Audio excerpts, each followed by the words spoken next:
Hi, my name's Philip, and in hopes of saving you some time and money, I'm sharing my experience with upgrading my kitchen sink. In this video, I'll be covering the whole install process, why I chose this particular sink, and some of the challenges and learning lessons I ran into along the way. I chose this particular sink because of the cost and availability. I got it from Amazon, so it shipped pretty quickly, and it was only about $181. I'll leave a link to this sink below in the description and also a similar option if you decide to go with a different sink. Now, if you've been watching any of my other videos, you know that we've been slowly fixing up our fixer-upper house. It was built in the mid-80s, and the kitchen sink, obviously the kitchen countertops too, have been on our to-do list for a long time. But there have been other things that have taken priority. But recently our old kitchen faucet started leaking, so we took the opportunity to replace the whole faucet and sink all at once. The dimensions of our sink were pretty standard, 33 by 22, and we wanted to go with a large single compartment sink so we could wash large objects and then also get a faucet that you can pull out and move around and all that.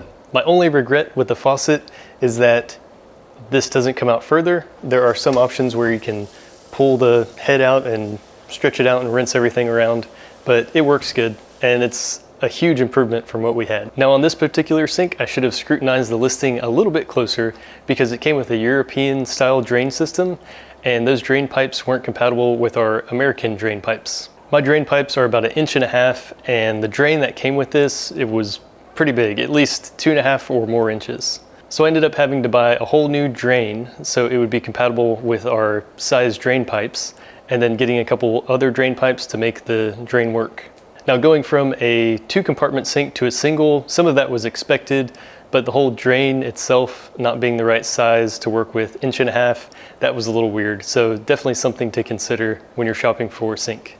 Now the whole install process was pretty straightforward, but I took the time to redo some of the under cabinet piping to get it more up to code. My house was repiped in a emergency repair pretty quickly, so I went back and put in some air hammer arresters and kind of rerouted the piping to be a little bit neater, and then I used some pipe straps to attach it to the back of the cabinet. The idea behind that is whenever you turn off a faucet, the flow of water has to stop abruptly and it gives it some room to kind of move in the pipe. There's a little air bladder in the air hammer that expands and contracts to absorb that impact of the water. As part of the demo process with the old sink, I shut the water off, removed the old plumbing, and there were several flathead fasteners holding the sink to the countertop.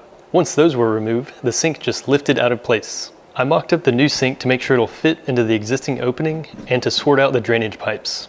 Going from a double sink drain to a single drain took a little planning to figure out how the drain piping was going to run, and it took longer than I'd like to admit. Okay, so it's the next day, and with a fresh set of eyes, I see what was going on here. Pipe coming out of the wall was part of the old P-trap or double sink drain assembly thing.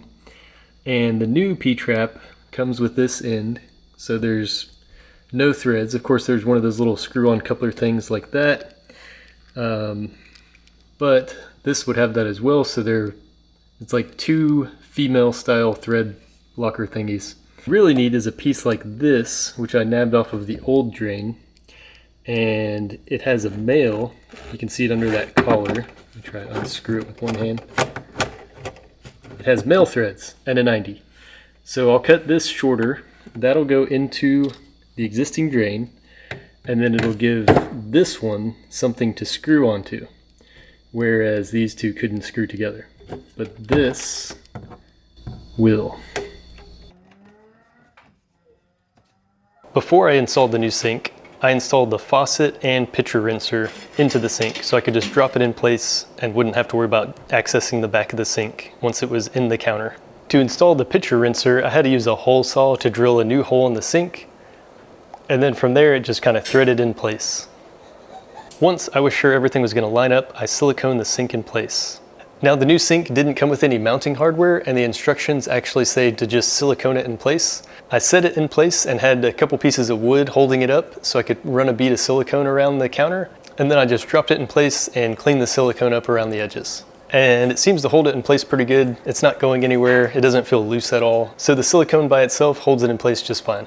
Next, I connected the water pipes and drain lines and tested for leaks. As I mentioned earlier, some of the challenges I faced, or some of the things to keep in mind, are that If you have a dishwasher, the drain tube going into the drain pipe below the sink, your dishwasher drain can come in at least 2 different sizes. So if you're buying a downspout with the dishwasher drain, make sure it matches the right size of your dishwasher drain.